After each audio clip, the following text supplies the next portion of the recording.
ಎಲ್ರಿಗೂ ನಮಸ್ಕಾರ. ನೀವು ನೋಡ್ತಾ ಇದ್ದೀರಾ ಸೂಪರ್ ವಿಷನ್ ಕನ್ನಡ. ಇವತ್ತು ನಮ್ಮ ಜೊತೆಗಿದ್ದಾರೆ ತಮ್ಮ ಮನೋಜ್ಞ ಅಭಿನಯದ ಮೂಲಕ ಎಲ್ಲರ ಮನೆ ಮಗಳು ಅಂತ ಕರೆಸ್ಕೊಳ್ಳುವಂತಹ ಅನು ಪ್ರಭಾಕರ್ ಅವರು ನಮ್ಮ ಜೊತೆಗಿದ್ದಾರೆ. ಬನ್ನಿ ಅವ್ರನ್ನ ನಮ್ಮ ಕಾರ್ಯಕ್ರಮಕ್ಕೆ ವೆಲ್ಕಮ್ ಮಾಡ್ಕೊಳ್ಳೋಣ. Welcome to our show madam. ನಮಸ್ಕಾರ. ನಮಸ್ಕಾರ ರಾಕೇಶ್. ಆರಾಮಾಗಿದ್ದೀನಿ ರಾಕೇಶ್, ನೀವು ಹೇಗಿದ್ದೀರಾ? ಮೇಡಮ್ ನಾನು ಸೂಪರ್ ಆಗಿ. ಎಸ್. ಸೊ ಸಿನಿಮಾ ಇದೇ ಸೆಪ್ಟೆಂಬರ್ 20ನೇ ತಾರೀಕಿಗೆ ರಿಲೀಸ್ ಆಗ್ತಾ ಇದೆ. ಸೊ ಹೇಗೆ ಅನಿಸ್ತಾ ಇದೆ ಅಂದರೆ? ಬಹಳನೇ ಖುಷಿ ಆಗ್ತದೆ. ತುಂಬ ಸ್ಪೆಷಲ್ ನನಗೆ. ಸೆಪ್ಟೆಂಬರ್ 19ನೇ ತಾರೀಕು 1999 ಹೃದಯ ರಿಲೀಸ್ ಆಗಿದ್ದು. ಸೊ ಕರೆಕ್ಟಾಗಿ 25 ವರ್ಷಕ್ಕೆ ಹಗ ಸಿನಿಮಾ ಬರ್ತಿದೆ. ಒಂದು ಸ್ಪೆಷಲ್ ಡೇ, ಒಂದು ಸ್ಪೆಷಲ್ ಮೂಮೆಂಟ್. ಅದನ್ನ ಒಂಥರ ಸೆಲೆಬ್ರೇಟ್ ಮಾಡೋ ಥರನೇ ಹಗ ಸಿನಿಮಾ ಆಯಿತು ಅನ್ನೋ ಥರ ಆಗಿದೆ. So I am very happy about it. ಸಿನಿಮಾದ ಟೀಸರ್ ನೋಡಿದಾಗ ಕನ್ನಡದ ಸಾಕಷ್ಟು ಸೆಲೆಬ್ರಿಟಿಗಳು, ಪ್ರೊಡ್ಯೂಸರ್ಸ್ಗಳು ಇಂಥ ಒಂದು ಸಿನಿಮಾ ನಮ್ಮ ಕನ್ನಡಕ್ಕೆ ಬೇಕಾಗಿತ್ತು ಅಂತ ಹೇಳ್ತಾ ಇದ್ರು. ಸೊ ಇದ್ರ ಬಗ್ಗೆ ಏನು ಹೇಳ್ತೀರಾ? ಖಂಡಿತ ಒಂದು ಟೀಮ್ ಎಲ್ಲರೂ ಎಫರ್ಟ್ ಹಾಕಿ ಒಂದು ಒಳ್ಳೆ ಕೆಲಸ ಮಾಡಬೇಕು ಅಂತ ಮಾಡಿದಾಗ ಅದು ಒಟ್ಟಿಗೆ ಬಂದಾಗ ಪ್ರಾಡಕ್ಟ್ ಹಾಗೆ ಬಂದೇ ಬರುತ್ತೆ. ಸೊ ಅದು ನಮ್ಮ ಹಗ ಸಿನಿಮಾಲ್ಲಿ ಕಾಣುತ್ತೆ ಅಂತ ಅನ್ಸುತ್ತೆ. ಎಲ್ಲರೂ ತಮ್ಮ ಕೆಲಸವನ್ನು ಬಹಳ ಅಚ್ಚುಕಟ್ಟಾಗಿ ಮಾಡಿದ್ದಾರೆ. ಸೊ ಹಾಗಾಗಿ ಅದು ಖುಷಿ ಕೊಡುತ್ತೆ. ಓಕೆ, ನಮ್ಮ ಸಿನಿಮಾನು ಅಪ್ರಿಷಿಯೇಟ್ ಮಾಡ್ತಿದ್ದಾರೆ, ಏನೋ ಒಂದು ಸ್ಪೆಷಲ್ ಇದೆ ನಮ್ಮ ಸಿನಿಮಾನಲ್ಲಿ ಅನ್ನೋದು ಖಂಡಿತ ಫೀಲ್ ಆಗೇ ಆಗುತ್ತೆ.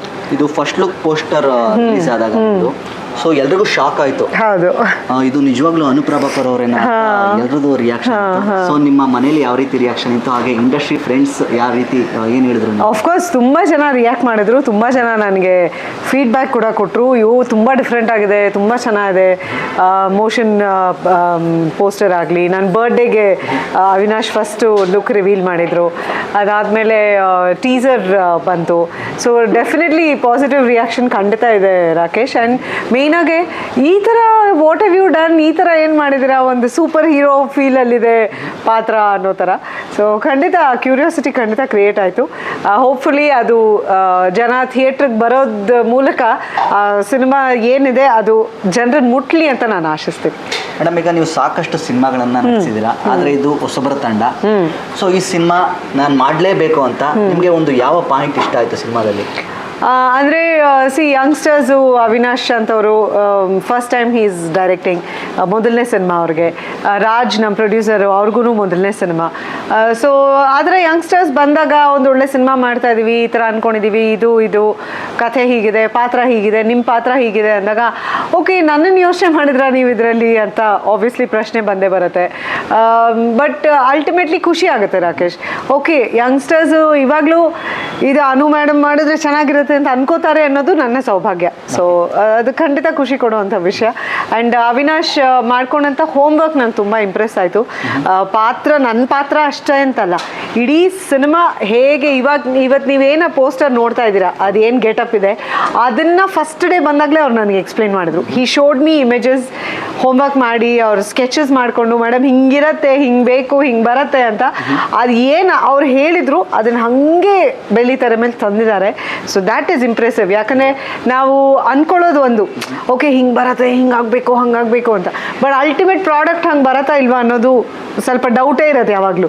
ಬಟ್ ಅವಿನಾಶ್ ಅಲ್ಲಿ ಗೆದ್ದಿದ್ದಾರೆ, ಅವರಾಗಲಿ ಅವ್ರ ಇಡೀ ಟೀಮ್ ಆಗಲಿ ಅಲ್ಲಿ ಗೆದ್ದಿದ್ದಾರೆ ಅಂತ ಅನ್ಸುತ್ತೆ. ಸೊ ಅವ್ರ ಮನಸ್ಸಲ್ಲಿ ಏನಿತ್ತು, ಆ ಕಾನ್ಸೆಪ್ಟ್ ಏನಿತ್ತು ಅದನ್ನು ತುಂಬ ಅಚ್ಚುಕಟ್ಟಾಗಿ ಅವರು ಅದನ್ನು ಎಕ್ಸಿಕ್ಯೂಟ್ ಮಾಡಿದ್ದಾರೆ ಅಂತ ನಂಗೆ ಅನ್ಸುತ್ತೆ. ಮೇಡಮ್, ನೀವು ಯಾವುದೇ ಪಾತ್ರ ಕೊಟ್ಟು ನೀರು ಕುಡ್ದಂಗೆ ಮಾಡ್ತೀರಾ. ಈ ಒಂದು ಪಾತ್ರ ತುಂಬಾನೇ ಚಾಲೆಂಜಿಂಗ್ ಆಗಿತ್ತಾ ನಿಮಗೆ ಅಥವಾ ಸಲೀಸಾಗಿತ್ತಾ, ಹೇಗೆ madam? First of all thank you ನಿಮ್ಮ ಕಾಂಪ್ಲಿಮೆಂಟ್ಗೆ. ಕಷ್ಟ ಆಗತ್ತೆ ಮಾಡೋವಾಗ, ಈಸಿ ಅಂತ ಖಂಡಿತ ಅನ್ಸಲ್ಲ. ಬಟ್ ಖುಷಿ ಕೊಡುತ್ತೆ. ಯಾಕಂದರೆ ಅಲ್ಟಿಮೇಟಾಗಿ ನಾವು ನೋಡೋವಾಗ, ನೀವು ಎಂಜಾಯ್ ಮಾಡೋವಾಗ ಅಪ್ಪ ಓಕೆ ಸಾರ್ಥಕ ಆಯಿತು ಕಷ್ಟಪಟ್ಟಿದ್ದಕ್ಕೂ ಅಂತ ಅನ್ಸುತ್ತೆ.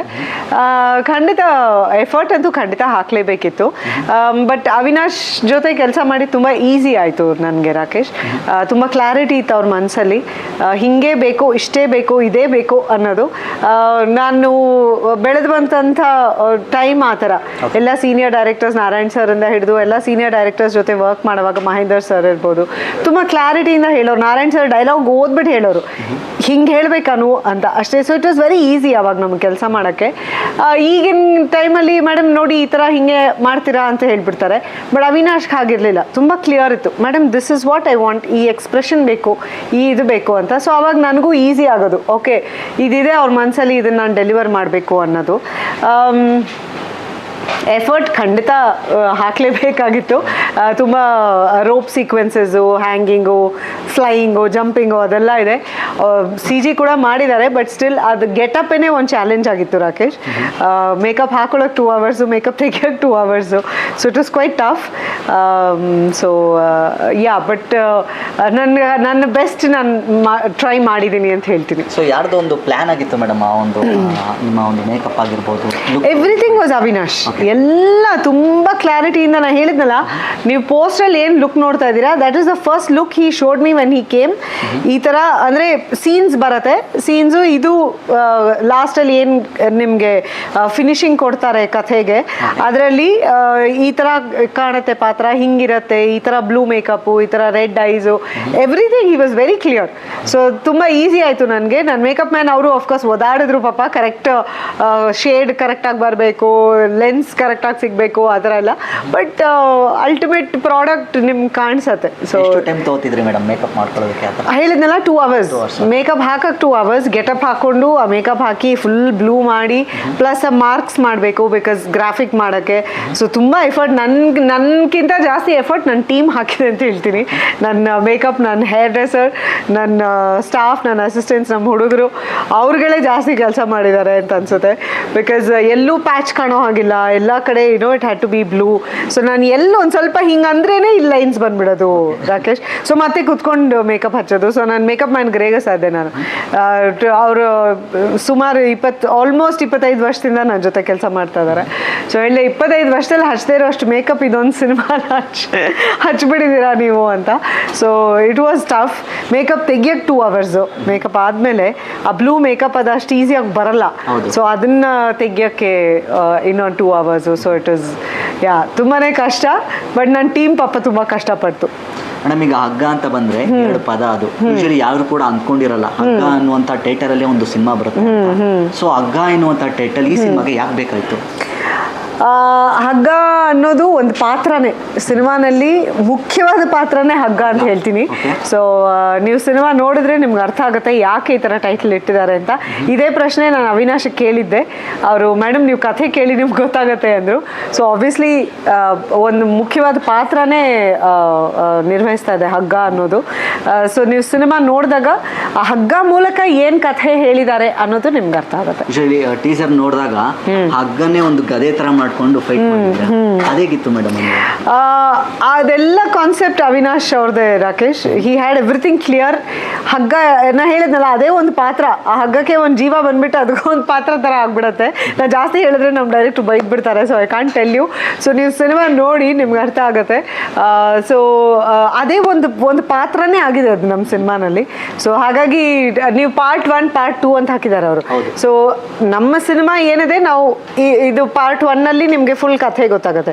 ಬಟ್ ಆ ಹಗ್ಗನೇ ಒಂದು ಪಾತ್ರ ಅಂತ ಇಟ್ಕೊಂಡು he can write more stories ಅನ್ನೋ ಒಂದು ಐಡಿಯಾ ಅಂದ he is written part 1, part 2 ಅಂತ. ಹಾಗೆ ಮುಂದಕ್ಕೂ ಆ ಹಗ್ಗ ಅನ್ನೋ ಒಂದು ಪಾತ್ರನ ಇಟ್ಕೊಂಡು ನಾನು ಸಿನಿಮಾ ಇನ್ನ ಕಥೆಗಳು ಹೇಳ್ಬೋದು ಅನ್ನೋ ಒಂದು ಐಡಿಯಾ ಇದೆ ಅವಿನಾಶ್ಗೆ. ಸೊ ಪಾಸಿಟಿವ್ ಆ್ಯಂಡ್ ನೆಗೆಟಿವ್ ಅಂತ ಹೇಳ್ತೀನಿ.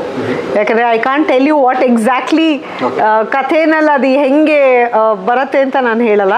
ಬಟ್ ಪಾಸಿಟಿವ್ ಆ್ಯಂಡ್ ನೆಗೆಟಿವ್ ಹಗ್ಗ ಅನ್ನೋದು ಎರಡೂ ರೀತಿನಲ್ಲಿ ಆಗ್ಬೋದು. ನೀವು ಹೇಳಿದ ಹಾಗೆ ಒಂದು ಪಾಸಿಟಿವ್ ಇದಕ್ಕೂ ಆಗ್ಬೋದು, ಒಂದು ನೆಗೆಟಿವ್ಕ್ಕೂ ಆಗ್ಬೋದು ಅನ್ನೋದನ್ನೇ ಅವಿನಾಶ್ ಹೆಸ್ ಟೋಲ್ಡ್. ಅದ್ರ ಮೂಲಕ ಒಂದು ಕಥೆ ಹೇಳಿದ್ದಾರೆ. ಮೇಡಮ್ ಯೂಶಲಿ ಹಾರರ್ ಥ್ರಿಲ್ಲರ್ ಅಂತಂದ್ರೆ ಯೂಶಲಿ ಎಲ್ಲರೂ ಹೇಳೋದು ತೆಲುಗು ತಮಿಳಲ್ಲಿ ಬರುತ್ತಪ್ಪ ಇಂಥ ಸಿನಿಮಾಗಳು ಅಂತಾರೆ. ಆದ್ರೆ ನಮ್ಮ ಕನ್ನಡದಲ್ಲಿ ಇಂಥ ಸಿನಿಮಾಗಳು ಬಂದಾಗ ಅದನ್ನ ಅಷ್ಟಾಗಿ ಜನ ಗುರುತಿಸಿರೋದಿಲ್ಲ. ಸೊ ಈ ಸಿನಿಮಾ ರಿಲೀಸ್ ಆದ್ಮೇಲೆ ಆ ಒಂದು ಜನರ ಮೈಂಡ್ ಸೆಟ್ ಏನಾದರೂ ಬದಲಾಗುತ್ತಾ?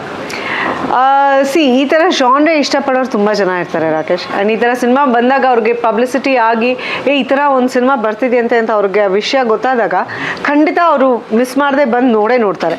ಆ್ಯಂಡ್ ನೋಡಿದವ್ರಿಗೆ ಅವ್ರು ಕೊಟ್ಟಂಥ ದುಡ್ಡಿಗೆ ಖಂಡಿತ ಮೋಸ ಆಗಲ್ಲ ನನ್ನ ಟೀಮ್ ಕಡೆಯಿಂದ ಅನ್ನೋ ಗ್ಯಾರಂಟಿ ನಾನು ಕೊಡಬಲ್ಲೆ. ಕಥೆ, ಎಂಟರ್ಟೈನ್ಮೆಂಟ್, ಹಾರರ್ ಜಾನ್ರೆ, ಆ ಭಯ ಪಡಿಸೋದು ಏನಿದೆ ಎಲ್ಲ ಪಕ್ಕ ನೀವು ಕೊಟ್ಟಿದ್ದ ದುಡ್ಡಿಗೆ ನೀವು ಎಂಜಾಯ್ ಮಾಡಿ ಹೋಗ್ಬೋದು ಅನ್ನೋ ಗ್ಯಾರಂಟಿ ನಾನು ಕೊಡ್ತೀನಿ. ಸೊ ಜನರು ಒಳ್ಳೆ ಕಂಟೆಂಟ್ ಕೊಟ್ಟರೆ ಥಿಯೇಟ್ರಿಗೆ ಬರ್ತಾರೆ, ಒಳ್ಳೆ ಕಂಟೆಂಟ್ ಕೊಟ್ಟರೆ ಬರ್ತಾರೆ ಅಂತ ವಿ ಕೀಪ್ ಹಿಯರಿಂಗ್ ಈ ನಡುವೆ. ಬಟ್ ಎಲ್ಲ ಸಿನಿಮಾನೂ ಒಂದು ದೊಡ್ಡ ಲೆವೆಲಲ್ಲಿ KGF ಆಗಲಿ ಅಥವಾ ಕಾಂತಾರ ಆಗೋಕ್ಕೆ ಸಾಧ್ಯ ಇಲ್ಲ. ಬಟ್ ಸಿನಿಮಾ ಸಿನಿಮಾ ಅನ್ನೋದು ಎಂಟರ್ಟೈನ್ಮೆಂಟ್. ಸೊ ಅದು ನೀವು ಬಂದು ನೋಡಿದಾಗಲೇ ನಿಮ್ಗೆ ಆ ಎಂಟರ್ಟೈನ್ಮೆಂಟ್ ಒಂದು ಗ್ಯಾರಂಟಿ ಇರಬೇಕು ಜನಕ್ಕೆ, ನಮ್ಗೆ ಆ ಎಂಟರ್ಟೈನ್ಮೆಂಟ್ ಸಿಗತ್ತಪ್ಪ ಅನ್ನೋ ಗ್ಯಾರಂಟಿ ಇದ್ರೆ ಬರ್ತಾರೆ, ಖಂಡಿತ ಬಂದೇ ಬರ್ತಾರೆ.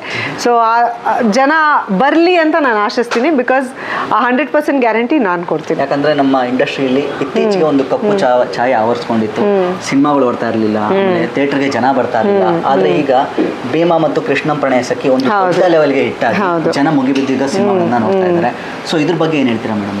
ಖಂಡಿತ ಒಂದು ಪಾಸಿಟಿವ್ ಎನರ್ಜಿ ಅಲ್ವಾಪ, ಖುಷಿ ಆಗೇ ಆಗುತ್ತೆ. ಕನ್ನಡ ಇವಾಗ ನನ್ನ ಸಿನಿಮಾ ನಿನ್ನ ಸಿನಿಮಾ ಆ ಥರ ಅಲ್ಲ, ಇಂಡಸ್ಟ್ರಿ, ಕನ್ನಡ ಸಿನಿಮಾ ಇಂಡಸ್ಟ್ರಿ. ಇವಾಗ ಆ ಇಂಡಸ್ಟ್ರಿಯಲ್ಲಿ ಪಾರ್ಟ್ ನೀವು ಕೂಡ ಆಗ್ತೀರಾ, ಸೋಷಿಯಲ್ ಮೀಡಿಯಾ ಅಥವಾ ಮೀಡಿಯಾನಲ್ಲಿರೋರು ಕೂಡ. ಸೊ ಒನ್ ಇಂಡಸ್ಟ್ರಿ ಇಸ್ ಇಷ್ಟು ಜನಕ್ಕೆ ಒಂದು ಕೆಲಸ, ಒಂದು ಲೈವ್ಲಿಹುಡ್, ಅವ್ರ ಮನೆಗಳು ನಡೆಯುವಂಥದ್ದು, ಸೊ ಒಂದು ಸಿನಿಮಾ ಗೆಲ್ತು ಅಂದರೆ ಖಂಡಿತ ನಮಗೆ ಇಂಡಸ್ಟ್ರಿಯಾಗಿ ನಾವು ಖುಷಿ ಪಡಬೇಕಾಗಿರೋವಂಥ ವಿಷಯನೇ. ಸೊ ಅದೇ ನಿಟ್ಟಿನಲ್ಲಿ ಹಗ್ಗನೂ ಸೇರ್ಕೊಳ್ಳಿ ಅಂತ ನಾನು ಆಸೆ ಪಡ್ತೀನಿ. ಮೇಡಮ್, ಇಂಡಸ್ಟ್ರಿಲಿ